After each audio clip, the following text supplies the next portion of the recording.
देखिए, आगे building material की लास्ट वीडियो जो आपकी होने वाली है, इसमें अपन कंक्रीट के बारे में पढ़ेंगे। क्लियर? तो कंक्रीटिंग क्या होती है आपको पता है, मिक्सर रहता है cement sand aggregate and mortar का, नॉर्मल सी बात है। ओके, इसमें जो इम्पोर्टेंट जो आपके प्रोसेस रहती है वो रहती है एक तो mixing, transportation, placing, compacting and curing. Curing क्या रहता है? तलाई। क्लियर? अब मिक्सिंग में देखते हैं, मिक्सिंग में आपका क्या इंपोर्टेंट है, one can adopt hand mixing और मशीन मिक्सिंग। आप इससे हैंड मिक्सिंग भी कर सकते हैं और इससे मशीन से भी मिक्सिंग कर सकते हैं। Clear? Coarse aggregate and fine aggregate are dry mixed, then cement is mixed till uniform colour seen to the dry mix. Clear? जब तक कि यूनिफॉर्म कलर नहीं हो, जब तक आप मिक्स करते रहो, जब ड्राई ड्राई स्टेट में। The required quantity of water mix gradually while the mixing process keeping continuously. Clear? तो नॉर्मल चीज है, जो चीज आपके एग्जाम में आएगी वहां पर मैं आपको स्टार लगाता जाऊंगा। Clear? Transportation care should be taken to avoid the segregation. Transportation इस प्रकार से ले जाना करना चाहिए कि आपको सेग्रेशन नहीं हो। सेग्रेशन मैंने आपको क्या बताया था फाइन एग्रीगेट और कोर्स एग्रीगेट अलग अलग होती है, तो उस प्रोसेस को अपन बोलते हैं सेग्रेशन। ओके। प्लेसिंग, प्लेसिंग क्या रहता है, जब आप कंक्रीट को प्लेस करते हैं जिस स्थान पर ले जाते हैं फाइनल पोजीशन, उसको कहते हैं प्लेसिंग। क्लियर? जब आप ड्रॉप करते हैं तो ड्रॉप की हाइट जो है 1.2 मीटर से अधिक नहीं हो चाहिए। 1.8 लेगा जहाँ पे आप 1.2 मीटर लिख लेना। क्लियर? 1.2 मीटर से जो है अधिक नहीं हो चाहिए कंक्रीट को ड्रॉप करने की हाइट। क्लियर? इसके बाद आप देख रहे हो यहाँ पे कंपैक्टिंग। कंपैक्ट किस लिए करते हैं? To remove the interrupted air, यानी उसमें जो एयर भरी रहती है उसको हटाने के लिए कंपैक्ट करते हैं। क्लियर? इसको हैंड कंपैक्टिंग या फिर वाइब्रेशन यूज करने से भी करते हैं। Over compacting should be avoided avoid segregation, यानी कि आप अगर ओवर कंपैक्ट कर दो तो क्या हो जाएगा, आपका सेग्रेशन हो जाएगा। बट जहां पर क्वेश्चन जो आया वो जहां से आया। क्लियर? तो इसको ध्यान रखना, जो ड्रॉपिंग की हाइट है 1.2 मीटर से आपकी अधिक नहीं होना चाहिए। ओके। क्यूरिंग क्या रहता है? तलाई करना रहता है, किस लिए? मॉइस्चर को मेंटेन करने के लिए। क्लियर? मिनिमम क्यूरिंग पीरियड 7 दिन रहता है, आपको पता होना चाहिए। आगे क्या various method of curing, curing की कौन कौन सी मेथड रहती है जो आप कर लेगा।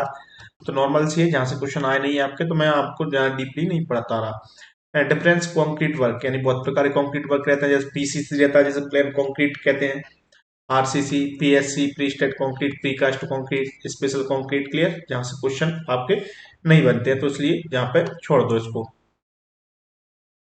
इनको भी आप नॉर्मली देख लेना, आप ही कुछ होता नहीं इनसे। क्लियर? ये इंपोर्टेंट टॉपिक आपका टेस्ट ऑन कंक्रीट, जहां से आपके क्वेश्चन बनते हैं। तो सबसे पहले क्या बोल रहा है, टू मेजर वर्कबिलिटी। वर्कबिलिटी कैसे करते हैं? आप स्लम टेस्ट करते हैं, कंपैक्शन फैक्टर टेस्ट करते हैं और बीबी टेस्ट से आप करते हैं। क्लियर? बीबी कंसोलिमीटर रहता है, इन तीन चीजों से आप वर्कबिलिटी निकालते हैं। क्लियर? अच्छा, to find the strength compression test are conducting 150 by 150 by 150 mm। Clear? यानी कि 150 mm साइज के क्यूब रहते हैं, उससे आप कंपैक्शन टेस्ट करते हैं। और कितने दिन में फाइनल चेक करते हैं? आप 28 दिन में आप चेक करते हो। तो नॉर्मल चीज है, जब आरसीसी में पढ़ेंगे वहां पर कंक्रीट पढ़ेंगे, वहां पर भी आपके टेस्ट के बाद पूरी जानकारी आपको स्पेशली दी जाए। क्लियर? लाइम। क्लियर? लाइम एक अच्छा टॉपिक है जहां से आ जाता है। ओके।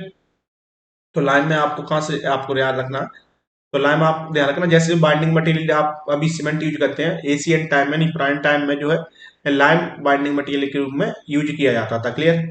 लाइम में आपको ध्यान रखना, फेट लाइम क्या रहता है, फेट लाइम में अप्रोक्सीमेट 95% कैल्शियम ऑक्साइड, यानी सीएओ कितना रहता है फेट लाइम में? 95% रहता है। क्लियर? जब इसमें पानी डालेंगे तो जो स्लैक होगा, तो स्लैक जो बहुत स्पीड में होता है, वर्जिन इसलिए होता है, और वॉल्यूम जो इसका इंक्रीज होता है 2 से 2.5 गुना तक होता है। क्लियर? तो 95% वाली बात आपके पेपर में आ चुकी है। फेट लाइम में कितना कैल्शियम ऑक्साइड रहता है, तो आपको याद रखना 95% कैल्शियम ऑक्साइड रहता है। Clear? Hydraulic lime. Clear? Hydraulic lime क्या है? Chemically combination with water, it's the classified at, यानी कि सेट विद वाटर, पानी के साथ जो है कॉम्बिनेशन करता है और सेट हो जाता है। क्लियर? क्वेश्चन कहाँ से बने? देखो, व्यापम हो, एसएससी हो, कोई भी एग्जाम हो, इन तीनों चीजों से क्वेश्चन बनते हैं। तो इनमें मात्रा याद रखना, जैसे कि फ्रीवी हाइड्रोक्लाइम में क्ले की मात्रा कितनी रहती है? 5 से 10%। अच्छा, टोटल हाइड्रोक्लाइम में देखें तो क्ले कितनी रहती है आपकी? 5 से 30% के बीच में क्ले रहती है। कितनी रहती है? 5 से 30% के बीच में क्ले, या सिंपटीज भी बोल सकते हैं। और अप टू 70% तक क्या रहता है आपका? Calcium oxide. कैल्शियम ऑक्साइड कितने परसेंट तक? 70, सीएओ 70% तक। क्लियर? तो इसी का हाइड्रोक्लाइम की 3 कैटेगरी रहती है, तीनों के नाम और आपको परसेंटेज याद रखना। ये पेपर में बता रहा हूँ, बार बार आई है। प्रीवी हाइड्रोक्लाइम जो 5 से 10% तक अगर हो तो मॉडरेट हाइड्रोक्लाइम क्या बोलेंगे, अगर 10 से 20% तक होगा तो मॉडरेट हाइड्रोक्लाइम। इमिनेंटली हाइड्रोक्लाइम यदि 20 से 30% तक अगर आपका क्लियर होगा तो उसे अपन बोलेंगे इमिनेंटली हाइड्रोक्लाइम। तो ये चीज आपको याद करना है। क्लियर? जो क्वेश्चन आता तो उसको ध्यान रखना है। It you to maker mortar to be use the plastic and the DPC damp to course के लिए आप यूज कर सकते हैं। क्लियर? अच्छा, पोर लाइम जो रहता है, पोर लाइम जो रहता है, जो सबसे खराब लाइम रहता है, इसमें 30% से ज्यादा इम्पटी या फिर आप कह सकते हैं क्ले होती है। Clear? Manufacture of lime involve preparation, warning and hydration, यानी बनाएंगे, वार्निंग करेंगे और हाइड्रेशन करेंगे, सिलेक्टिंग जैसे आप बोलते हैं। ये आपकी प्रोसेस है। तो जहां से क्वेश्चन आपके आए नहीं है तो इन चीजों को आपको नोट नहीं करना। ये चीज को आपको नोट करना कि 30% इसमें वो रहती है क्ले। क्लियर? अब क्या बोल रहा है, I S 1624 1974 specify barrier test to access the quality of lime. Clear?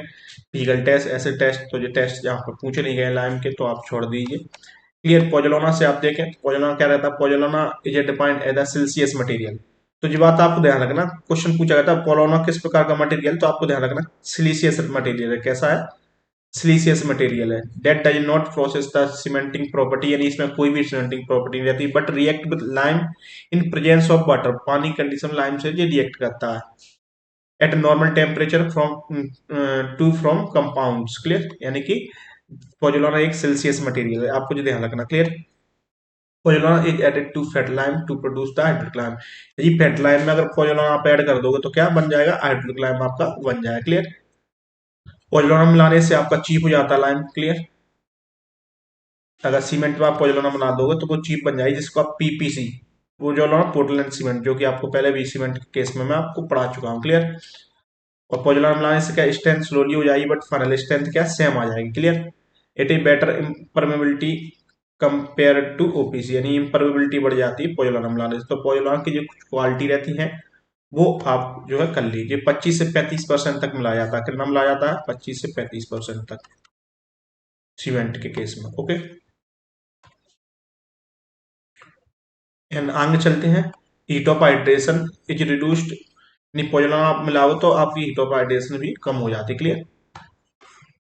अब देखें पोजोलाना मटेरियल कौन कौन से, सुर्खी है, ब्लास्ट फर्नेस है, स्लैग है, फ्लाई है, सिल्का है, फ्लेम है, राइसक है, ये सब क्या पोजोलाना मटेरियल। तो आप एक बार इनको पढ़ सकते हैं।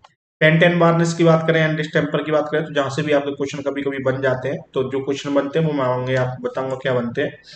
क्या करा, paint is a mixer solid pigment in liquid vehicles. Clear?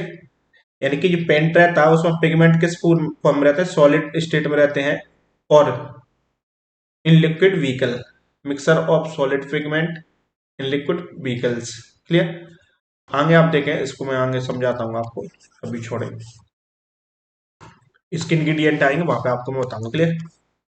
आगे क्या करा है, essential constituents of oil boards paints based on the vehicle solvent छोड़े। अब देखें ये इंपॉर्टेंट चीज है, इसके जो कंस्टिट्यूशन रहते हैं, जैसे बेस कंस्टिट्यूएंट रहते हैं, इसके इंग्रेडिएंट रहते हैं। अब बेस, बेस देखें, बेस क्या रहता है आपका, बेस रहता है solid substance in fine state. Clear? यानी कि जो पेंट रहता है उसमें सबसे इंपॉर्टेंट जो चीज रहती है वो रहती है बेस, लेकिन बेस क्या रहता है आपका सॉलिड सब्सटेंट के रूप में रहता है, forming the bulk of the paint. Clear? इसके नाम थोड़े एक बार पढ़ लेना, नाम पूछे जाते हैं इनमें से कौन सा बेस है कौन सा नहीं है। तो white lead, red lead, zinc oxide, iron oxide, aluminium powder are commonly used material. Clear? जिस चीज आपको ध्यान रखना है इसके नाम। व्हीकल, इनकी डेफिनेशन आपसे पूछी जाती है तो बेस की पूछी जा सकती है। व्हीकल की डेफिनेशन आपकी पूछी गई है कि व्हीकल क्या है, तो आप ध्यान रखिए ये क्या है, liquid substance that hold the ingredient of paint known as vehicle. मैंने आपको बताया था, जहां से क्वेश्चन बनेगा तो आपको ध्यान रखना। पहले व्हीकल्स क्या है, व्हीकल्स एक लिक्विड सबस्टेंट है, वो क्या करता है जितने भी पेंट के इंग्रेडिएंट है सभी को होल्ड करके रखता है, सभी को बांध के रखता है। क्लियर? अच्छा, इसके नाम भी याद रखना क्योंकि जहां से भी क्वेश्चन पूछे गए तो ये दोनों ही चीज आपकी इंपॉर्टेंट है। लेंसीडोल, टंगोल, पॉपियोल, नटोल, ये सब क्या है आपके इंपॉर्टेंट व्हीकल हैं। सॉल्वेंट भी आपका, जो मैंने बताया था, जब सभी चीजें इंपॉर्टेंट है पेंट में, इसलिए यहाँ पर डाली गई है। क्लियर?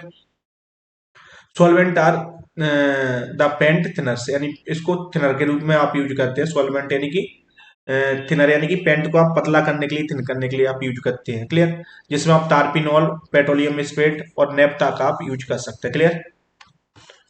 अब देखो पिगमेंट है, आप बताया तो पिगमेंट क्या करता है, पिगमेंट का मेन काम है जो कलर प्रोवाइड करता है, क्लियर। अलग अलग प्रकार के पिगमेंट रहते हैं, इनको आप एक बार पढ़ सकते हैं। जैसे कि इसमें से क्वेश्चन आपका आ गया, वो कौन सा आ चुका है मैं आपको बता दूं, कॉपर सल्फेट का आ चुका है। कॉपर सल्फेट कौन सा कलर देता है पिगमेंट में, तो आपको कौन सा देता है, आपका ग्रीन देता है, क्लियर। और कौन सा क्वेश्चन आ चुका है आपको बताऊं आपको, और इसमें से दिख रहा है जो वाला क्वेश्चन आपका आ चुका है कॉपर सल्फेट वाला, कॉपर सल्फेट किस प्रकार का पिगमेंट है, किस प्रकार का कलर देता है, तो आपको पता होना चाहिए ग्रीन देता है, क्लियर। आगे देखें फिलर, फिलर का क्या काम रहता है वो देखें। फिलर आर इनर्ट मटेरियल, कैसे है, इनर्ट मटेरियल है, add to reduce the cost, यानी कॉस्ट को कम करने के लिए आप फिलर को यूज करते हैं। They make paint durable, durable बनाते हैं। नाम याद रखना, magnesia, alumina, gypsum, silicate, barite are the commonly used filler, यानी ये आपके फिलर है। तो फिलर के रूप में आपको ध्यान रखना जो इनर्ट मटेरियल है जिसको कि कॉस्ट को रिड्यूस करने के लिए आप मिला देते हैं, जिससे कि आपका पेंट बढ़ जाए और कॉस्ट भी आपकी कम रहे। ड्राइस का आप देखें, ड्रायर्स कब काम आते हैं, it is the function of observe oxygen from the air and supply it the vehicles. आपको सिंपल सी बात है, ड्रायर्स यानी ये सुखाने के लिए, जल्दी सूख जाए उसके लिए आप यूज करते हैं पेंट में, तो क्या ऑक्सीजन को एब्जॉर्ब कर लेते हैं, clear. It is added just before the painting, ध्यान रखना जस्ट बिफोर द पेंटिंग, यानी पेंटिंग से जस्ट पहले ही इसको यूज करते हैं, क्लियर। लीड और मैग्नीज एंड कोबाल्ट, ये तीन प्रकार के आपके ड्राइस है। तो जो चीजें आपको ध्यान रखना, जितने भी 5-6 इंग्रेडिएंट मैंने बताए आपको पेंट के, ये आपके बार बार पूछे गए पेपर में, इसलिए मैं आपको बता रहा हूं, आप भी इनको अच्छे से क्लियर कर लीजिएगा, क्लियर। टाइप्स ऑफ पेंट देखें, ऑयल पेंट क्या है, oil paint contain white lead और बेस, क्लियर। ध्यान रखना ऑयल पेंट किस बनती है, व्हाइट लीड और बेस बनती है, clear. Enamel paint, enamel paint आपका क्या करा, prepared by adding the white lead और जिंक और वार्निश, जिंक टू वार्निश। तो जो चीज ध्यान रखना, इनेमल पेंट जिंक और वार्निश के मिलाने से बनती है, क्लियर। तो आपको इनेमल पेंट के बारे में क्या ध्यान रखना कि जो जिंक और वार्निश को मिलाने से बनती है। It is desirable to provide titanium under coat, it may be use for exterior wall, exterior wall में आपकी यूज होती है नेवल पेंट। इमल्सन पेंट के बारे में आप देखें, it contain binding material like a polyvinyl acetate and the polystrate, cobalt and manganese are the pigment dyes. The paints become the surface dry within 15 minutes and hardening 2 hours. Surface is washable, जहां से ध्यान रखना, मात्र जो question आपका बन चुका है जेई के एग्जाम में, कि इनमें से कौन से पेंट की जो सरफेस है वो धोने योग्य वॉशेबल है, तो ध्यान रखना इमल्सन पेंट जो रहता है उसका सरफेस को आप धो सकते हैं, क्लियर। सीमेंट पेंट, जैसा कि आप देख रहे हैं सीमेंट आते हैं आपकी व्हाइट सीमेंट, कलर्ड सीमेंट, वो सब क्या है, सीमेंट पेंट है, क्लियर। एल्युमिनियम पेंट की आप बात करो तो एल्युमिनियम पेंट क्या है, it consist finally grounded aluminium, aluminium इसमें मिला देंगे। कब काम आती है, विजिबल के लिए, विजिबल इन डार्कनेस, यानी रात के समय विजिबल अगर किसी को मार्क करना है तो उसको एल्युमिनियम पेंट से आप मार्क कर देंगे, क्लियर। विटामिन पेंट की आप बात करें, मैन्युफैक्चर डिजोल्विंग द एस्फाल्ट और वेजिटेबल विटामिन, यानी एस्फाल्ट वेजिटेबल विटामिन या फिर पेट्रोलियम की मदद से आप विटामिन पेंट को आप बना सकते हैं, क्लियर। तो नॉर्मल सा जहां से क्वेश्चन आपको बनाना है, जो क्वेश्चन बनाऊ वहां पे मैं स्टार आपको लगा के दे रहा हूँ, clear. Synthetic rubber paint, it is paper वाला the dissolving the chlorinated rubber, clear, in solvent, it may be applied on concrete surface also, clear. तो नॉर्मल चीजें जहां से भी क्वेश्चन बना, जहां से क्वेश्चन बनता है आपका सेलुलोज पेंट से, तो आप इसको अच्छे से देख लीजिए। Cellulose paint, it is prepared by the dissolving the cellulose sheet or nitro cotton in petroleum. Castor oil is added to improve the adhesion property. It is used to painting of vehicles. Vehicles को paint करने के लिए आप किसका use करते हैं, cellulose paint का आप यूज कर सकते हैं। एस्बोस्टिक पेंट, आपको पता है एस्बोस्टिक मटेरियल ही फायर रेसिस्टेंट रहता है, क्लियर। इस concept fibres asbestos use for the stopping the leakage, leakage को स्टॉप करने के लिए यूज हो सकता है रूप में। Basement, it is use for the painting, clear. Plastic paint आप देख लो, it consist the plastic base and the water as a thinner, clear. Plastic इसमें बेस के रूप में होता है और पानी इसमें किसके रूप में होता है, थिनर के रूप में। तो बेसिक चीज है, 4-5 चीजें जो इंपोर्टेंट थी वो मैंने स्टार लगा के आपको दे दी, मार्क करके दे दी, तो उनको आप यहाँ पे अच्छे से देख लोगे, इसकी पीडीएफ में आपको प्रोवाइड करा दूंगा, okay. It gives attract attractive colour, यानी प्लास्टिक पेंट अट्रैक्टिव कलर देती है। बाकी आप आगे चलते हैं। एंटी कोरेसिव पेंट, जैसा कि आपको पता है एंटी कोरेसिव यानी ये जंग वगैरह लगने से रोकने के लिए, क्लियर, क्या करा, प्रोटेक्शन फ्रॉम द कोरेशन, इतना याद रखना। अब पेंट की तरह ही रहता है वार्निश। पेंट में क्या रहता है, जो बेस वो सरफेस रहता है इनविजिबल रहता है, यानी सरफेस को ढक लेती है, लेकिन वार्निश क्या रहता है, वार्निश उसके ओरिजिनल सरफेस को ढकती नहीं है, क्लियर। तो देखो वार्निश से ये ट्रांसपेरेंट सॉल्यूशन, यानी कि जैसे ही आपका जो आप जिस सरफेस पर कर रहे हो उसका उसको आपका जो वार्निश ढकेगा नहीं, ओनली उस पर क्या कर देगा, आपका पेन टाइप का कर देगा, लेकिन सरफेस सेम टू सेम दिखेगा, यानी ये ट्रांसपेरेंट रहता है, क्लियर। तो varnish is a transparent solution contain the resinous solution like amber, coal, shellac, gum, etc. Clear. Solvent is a तारपीन, एल्कोहल और वाटर। ये ध्यान रखना, क्वेश्चन पूछा जाता है कि तारपीन क्या है, तो तारपीन क्या है, आपका एक तरह का सॉल्वेंट है। The process of applying varnish is known as varnishing, यानी वार्निश करने की प्रोसेस को वार्निशिंग कहते हैं। एक made surface glossy, surface glossy यानी चमकदार जो बना देती है, क्लियर। डिस्टेम्पर, डिस्टेम्पर को वाटर पेंट भी कहते हैं, क्लियर। ये क्वेश्चन आ चुका है आपके जेई के एग्जाम में, तो आपको ध्यान रखना है। डिस्टेम्पर को क्या कहते हैं, water paint. It is a paint with chalk as a base. जब भी पूछा गया कि डिस्टेम्पर में बेस के रूप में क्या यूज होता है, तो आपको ध्यान रखना चाक बेस के रूप में आपका यूज होता है। And water as a carrier, clear. It is readily available in the market form of powder, powder form में आपको मिल जाता है, जो आपको ध्यान रखना है। डिस्टेम्पर भी दो प्रकार के आते हैं, ड्राई डिस्टेम्पर और ऑयल बॉन्डेड डिस्टेम्पर, ओके। तो जो दो चीजें मैंने बताई हैं वो आपको अच्छे से ध्यान रखना है। मिसलेनियस मटेरियल, ग्लास, वुल, ये आपको नहीं पढ़ना है, जहां से क्वेश्चन आपके जो है बने नहीं है, क्लियर। अब आ जाता अपन बिटुमिन पे। एस्फाल्ट, एस्फाल्ट आप पढ़ लेना जहां से, क्लियर। ये पीडीएफ प्रोवाइड कर दूंगा, तो थोड़ा सा पढ़ लेना, आप बताता जाता हूं मैं आपको। देखो, बिटुमिन, एस्फाल्ट एंड तार, इनकी डेफिनेशन और इसमें जो मात्रा है वो पूछ जाती है कभी कभी, तो आप देख लीजिए। This are called the bitumen material, okay, and their main constitution is hydrocarbon, यानी इन तीनों का मेन कंस्टिट्यूशन क्या रहता है, हाइड्रोकार्बन से ही ये आपके बनते हैं, क्लियर। बिटुमिन आप देखें, बिटुमिन क्या है, obtain the fractionation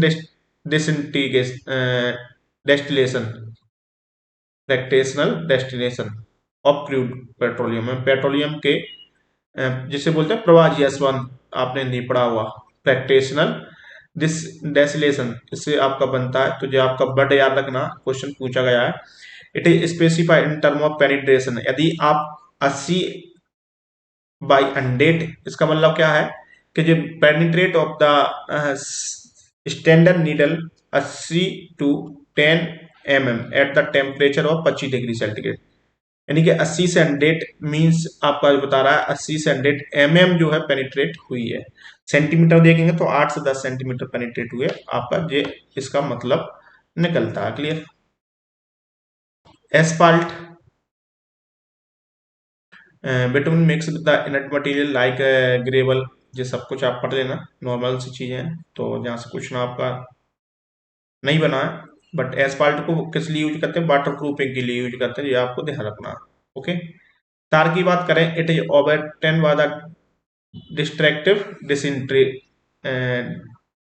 distillation, clear.